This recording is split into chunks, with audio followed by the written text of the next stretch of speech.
예, 하나님 말씀 데살로니가전서 4장입니다.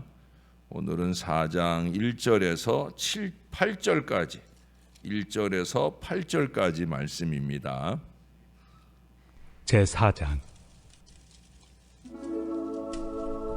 그러므로 형제들아, 우리가 끝으로 주 예수 안에서 너희에게 구하고 권면하노니, 너희가 마땅히 어떻게 행하며 하나님을 기쁘시게 할 수 있는 일을 우리에게 배웠으니 곧 너희가 행하는 바라. 더욱 많이 힘쓰라. 우리가 주 예수로 말미암아 너희에게 무슨 명령으로 준 것을 너희가 아느니라. 하나님의 뜻은 이것이니 너희의 거룩함이라. 곧 음란을 버리고 각각 거룩함과 존귀함으로 자기의 아내 대할 줄을 알고, 하나님을 모르는 이방인과 같이 색욕을 따르지 말고 이 일에 분수를 넘어서 형제를 해하지 말라. 이는 우리가 너희에게 미리 말하고 증언한 것과 같이 이 모든 일에 주께서 신원하여 주심이라. 하나님이 우리를 부르심은 부정하게 하심이 아니요 거룩하게 하심이니, 그러므로 저버리는 자는 사람을 저버림이 아니요 너희에게 그의 성령을 주신 하나님을 저버림이니라. 아멘. 예, 아마도 제가 순결, 성결 이런 얘기들을 할 때 한 번 정도는 말씀을 드렸으리라 생각이 듭니다. 북유럽에는 흰 담비가 살고 있는데, 흰 담비, 이게 그냥 담비도 이쁘지만 흰 담비는 얼마나 아름답겠습니까?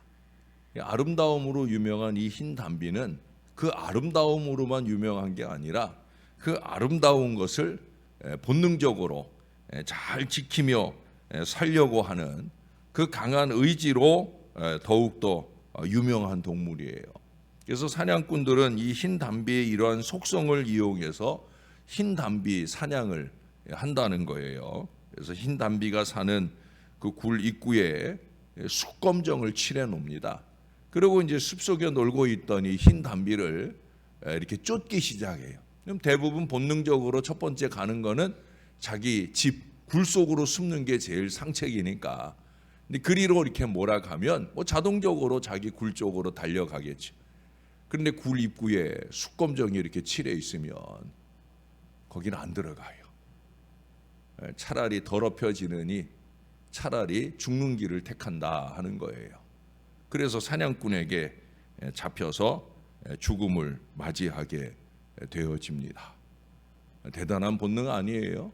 자기를 더럽히지 않기 위해서 죽기를 택한다. 대단한 거죠.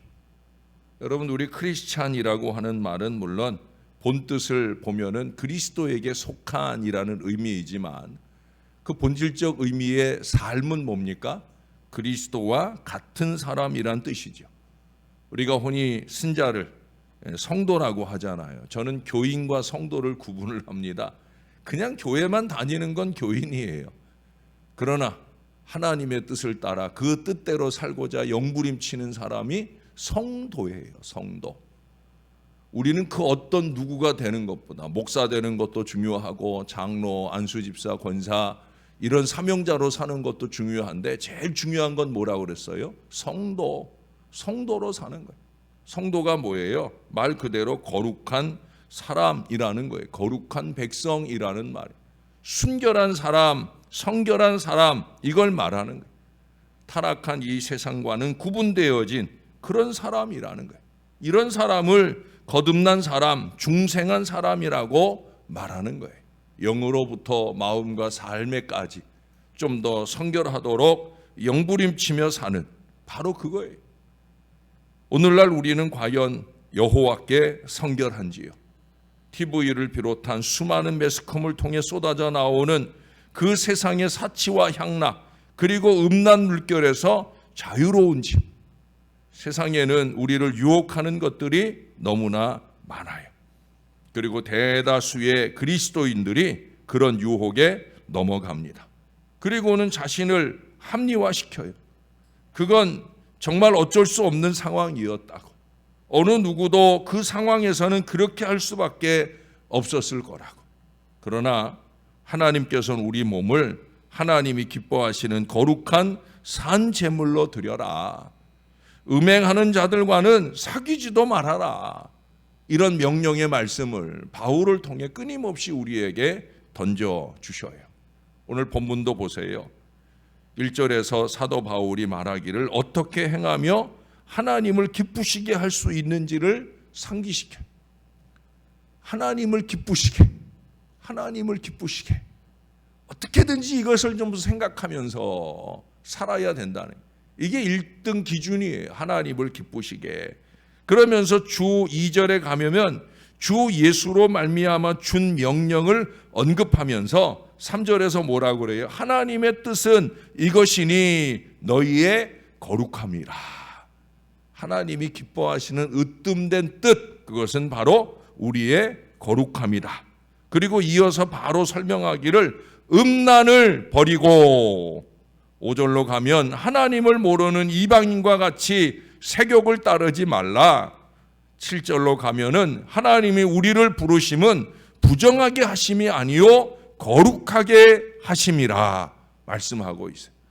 그리고 마지막 절 가면은 이 가르침을 저버리는 자는 사람을 저버림이 아니요 너희에게 그의 성령을 주신 하나님을 저버림이라 경고하고 있어요.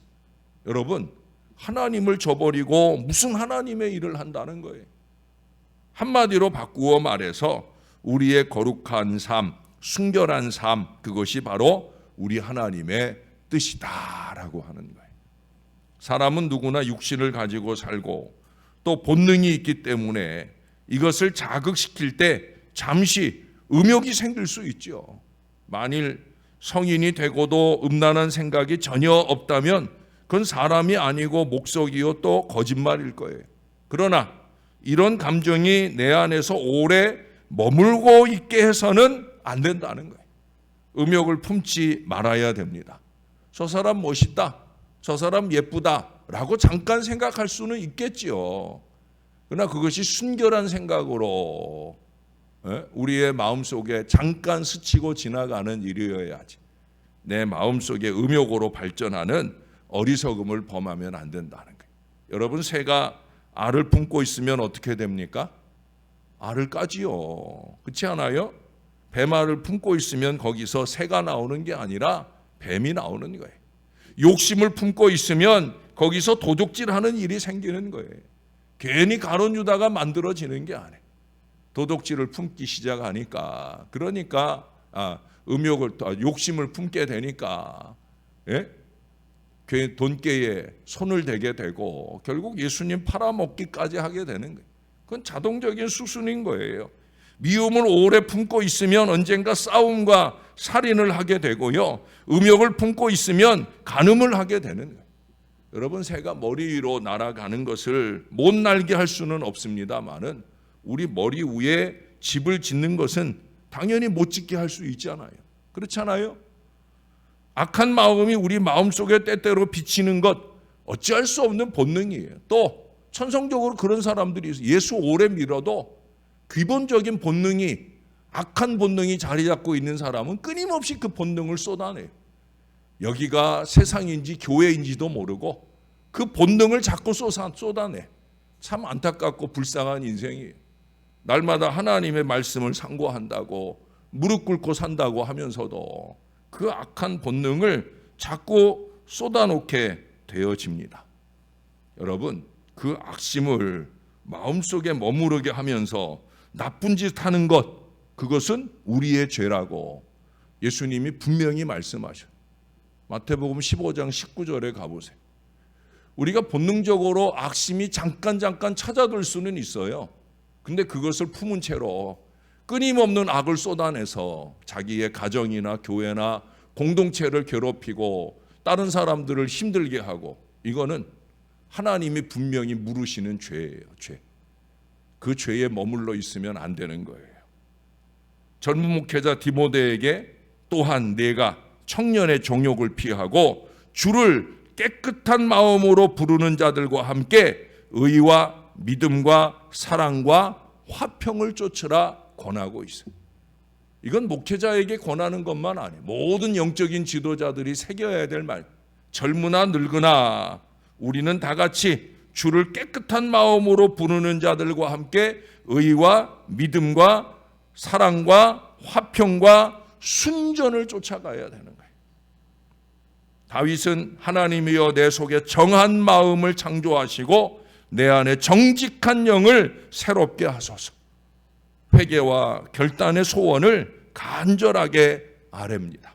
여러분, 오늘날 세상에서의 사탄의 가장 음흉하고 무서운 계교는 성윤리를 이완시키는 거예요. 사랑이란 미명하에 음란을 미화하게 만들고 있다는 거예요.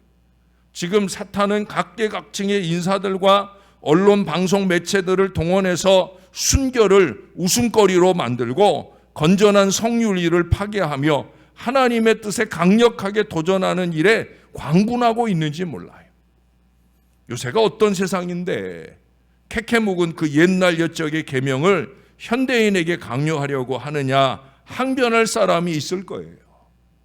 10계명의 제7계명을, 물론 10계명을 송두리째 무시하려는 사람도 있는데 제7계명쯤이야 쉽게 무시하려고 할 거예요. 그러나 사람들이 싫어하든 말든 하나님께서는 오늘날도 이 계명들을 취소하지 않으셨어요. 제7계명과 이에 관련된 성경의 가르침을 받아들이기 싫다고 하면 우리는 성경 전체를 거부해야 되는 거예요. 어느 건 내가 받고 어느 건 버리고 이게 아니에요. 하나님의 말씀은 66권, 창세기 1장 1절부터 요한계시록 22장의 마지막 절까지 1.1익도 땅에 떨어지지 않을 하나님의 말씀. 어찌 감히 뭘 안답시고 감히 자기가 버리고 취하고 합니까? 그런 무식한 소리 하지 말고 우리는 그냥 말씀하신 대로 고지곳대로 아버지의 뜻을 따라가기 위해 간절한 노력들이 있어야 된다는 거예요. 예나 지금이나 이 제7계명에 따르는 하나님의 뜻은 변함이 없어요. 하나님이 이제는 세월이 바뀌었으니 본능 따라 감정 따라 자유롭게 살아라 그렇게 말씀하지 않으세요. 뭐라고 말씀하세요? 말씀을 따라서. 물론 예수 그리스도 안에서 모든 죄는 용서될 수 있으며 따라서 간음의 죄도 용서될 수 있음을 우리는 말해야 됩니다. 우리도 간음한 사람이 뉘우치고 회개할 때 용납해 줄 수 있어야만 합니다. 문제는 뭐예요? 회개할 때. 회개하면 70번씩 7번까지라도 용서할 수 있는 거예요. 근데 문제는 회개가 없다는 거죠. 잘못을 알면서도 회개할 줄을 모른다는 거예요. 뉘우쳐 변화될 줄을 모른다는 거예요. 예? 그 게으름을, 그 나태함을, 그 어리석음을, 그 욕심을, 그 음욕을 끊임없이 품고 죄를 이어간다는 거예요. 간음한 사람을 용서는 하되 그 행위를 정당화해서는 안 돼요. 여러분, 간음하다 붙잡혀온 여인에게 예수님 뭐라고 그러셨어요? 나도 너를 정죄하지는 않는다. 그런데 가서 다시는 죄를 범하지 말아라. 어쩌면 그 여인에게 그 간음의 일은 직업이었을 거예요. 어제 설교 속에도 얘기했던 바로 그 직업 여인이었을 수도 있을 거예요.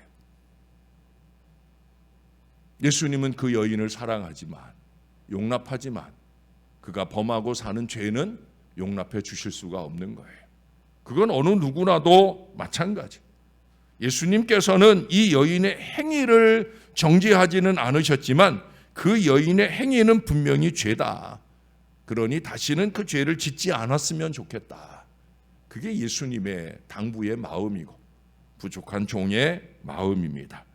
역사적으로 볼 때도 하나님께서는 성적으로 문란해진 사회를 그냥 내버려 두지 않으셨어요. 소돔과 고모라, 폼페이 등 다 불로 멸망시키셨어요. 우리 사회에서는 지금 서구 사람들조차 혀를 내두를 정도로 음란이 넘쳐 흐르고 사람들이 너무나 분별 없이 그 문란한 삶의 풍조에 몸과 마음을 내맡기고 있습니다. 멸망의 길을 걷지 말아야 됩니다. 하나님의 뜻을 따라 순결을 아름답게 여기며 순결한 삶을 삶으로써 우리 하나님을 기쁘시게 하는 우리가 되어야 합니다. 하나님께서 기뻐하심 속에서 우리의 기쁨을 찾는 게 신앙이에요. 예? 하나님께서 정죄하시는 일 가운데서 우리의 기쁨을 찾아서는 안 된다는 거예요. 뭔 말인지 이해가 되시죠? 그저 내 기쁨이 중요한 게 아니에요. 하나님이 기뻐하시는 기쁨, 그걸 찾아가야 되죠. 미혼이든 기혼이든 젊은이든 어른들이든 각각의 순결을 지키며 순결한 삶으로 하나님을 기쁘시게 하고 우리 하나님께서 보장하시는 그 행복을, 그 은혜 안에 누리는 우리가 되어야 합니다. 오늘 3절에 말씀합니다. 하나님의 뜻, 그것은 이것이니 너희의 거룩함이다. 하나님의 뜻은 이것이니 너희의 거룩함이다. 그 하나님의 뜻은 뭐예요? 그 앞에 우리가 마땅히 행할 것을 하나님을 행하며 하나님을 기쁘시게 하는 바로 그거. 항상 기뻐하라, 쉬지 말고 기도하라, 범사에 감사하라. 이건 그리스도 예수 안에서 너희를 향하신, 이제 우리가 좀 있으면 5장 18절에서 보게 될 16절부터 18절까지에서 보게 될 우리를 향하신 하나님의 뜻이라고. 바울이 이렇게 잘 연결을 해서 잘 말씀해 주고 있어요. 디모데전서 4장 5절은 말씀하지요. 하나님의 말씀과 기도로 거룩하여짐이니라. 사랑하는 여러분, 우리가 새벽 아침에 뭐 하러 옵니까? 말씀과 기도 붙들러 오잖아요. 거룩해지려고 오잖아요. 기왕에 왔으니 말씀과 기도 속에 거룩해지며 거룩하고 순결한 저의 영혼과 삶이, 저와 여러분들의 영혼과 삶이 우리 하나님을 날마다 기쁘시게 하는 그런 순전한 믿음의 삶으로 아름다워지시길 우리의 구주 되시는 예수님의 이름으로 간절히 축원합니다. 기도하겠습니다. 하나님, 우리의 거룩한 이 새벽 걸음이 우리 하나님과 동행하는 은혜의 첫 출발로 잘 시작되게 해주시니 감사를 드립니다. 말씀과 기도만이 우리를 거룩하게 하는 걸 알기에 우리가 이처럼 주의 존전에 나와 하나님의 말씀과 기도로 거룩해지기를 소원합니다. 목사의 눈길을 피하는 게 중요한 게 아니라 하나님이 나를 바라보고 있음을 기억하면서 그 하나님 앞에, 그 하나님이 기뻐하시도록 그렇게 우리의 마음을 다하여 드리는 예배, 우리의 마음을 다하여 사는 우리의 삶을 통해 주님께 영광되기를 소원하는 그 간절한 열망들이 저와 이 모든 자녀들에게 넘치게 도와 주옵소서. 우리의 영이 깨어있기만 하면 그저 세상 모든 만물 가운데 하나님이 계시고 하나님의 은혜가 있고 하나님의 뜻이 있음을 얼마든지 분별할 수 있습니다. 하나님, 우리의 마음을 늘 들여다보게 하옵소서. 하나님을 향한 간절함이 있는가? 하나님이 기뻐하실 그 순전함이 있는가? 내 마음의 이기와 욕심대로가 아니라 아버지 하나님이 뜻하시는 바대로 그렇게 한 걸음 한 걸음이라도 어렵고 힘들게라도 잘 걸어갈 간절한 마음이 있는가? 언제나 말씀의 거울로 통해 잘 들여다보게 도와주시고 주님이 뜻하시는 바를 향한 믿음의 걸음, 순전한 걸음을 잘 걸어가게 도와주옵소서. 지금 총회는 한 마리 미꾸라지가 그 불결한 어리석음을 통해 회개할 일들을 쌓아가고 있습니다. 곧 총회 때는 다가오고 있는데 이 어리석은 인생이 총회에 나타나지 않을까 걱정하는 중에 있습니다. 아버지, 왜 이 모양이 됐는지, 그만큼 이 시대가 엄청난 타락으로 문제가 되고 있습니다. 우리 하나님 도와주시옵소서. 미꾸라지가 회개할 수 있게 도와주시고 무엇보다 하나님의 거룩한 총회, 거룩한 교회들이 회복되게 도와주시고 순결의 문제만 아니라 마음 안에 이기와 욕심의 문제도 물리쳐 주시고 주님 기뻐하시는 주님의 뜻을 이루어가는 일에 온 마음과 정성을 기울여 행하는 우리 신앙 백성들 될 수 있도록, 성도가 될 수 있도록 우리를 붙들어 주시옵소서. 내가 조금 더 희생하고 헌신함을 통해 다른 사람들을 기쁘게 할 수 있는 그 아름다운 섬김과 나눔이 넘치는 행복한 공동체를 만들어가는 일에 우리가 한 사람의 썩어지는 미랄들이 될 수 있도록 은혜 베풀어 주시옵소서. 특별히 육신적으로 어려움 당한 우리 어르신들을 꼭 붙들어 주시고 예수 이름, 예수 능력으로 일으켜 세워 주시옵소서. 걱정하고 염려하는 자녀들이 편안한 가운데 살 수 있도록 그렇게 은혜로운 회복의 역사가 빨리 이루어지게 도와주시고 영원한 천국 소망 놓치지 않고 사실 수 있게 주님이 늘 함께하여 주옵소서. 하나님, 9월의 첫 주간을 시작합니다. 한 주간도 예수님과 동행하면서 행복하고 거룩한 은혜 걸음을 잘 걸어가는 살아가는 이 새벽 용사들 다 되게 축복해 주시옵소서. 감사합니다. 예수님 이름으로 기도합니다. 아멘.